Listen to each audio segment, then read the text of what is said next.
بفرمایید. آمر صاحب، وکیل و همسر مجرم آمدند.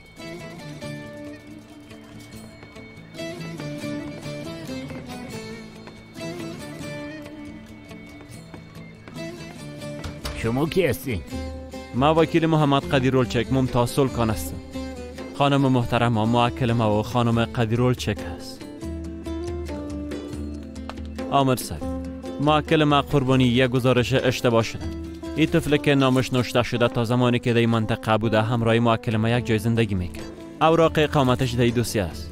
در دوسیه اسناد است که نشان میده موکل ما در اونجا زندگی میکنه.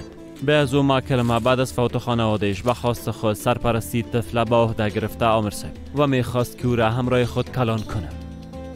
خب این چیزا رو به خاطر ترساندن من نشان دادی؟ نفهمیدم. فهمیدی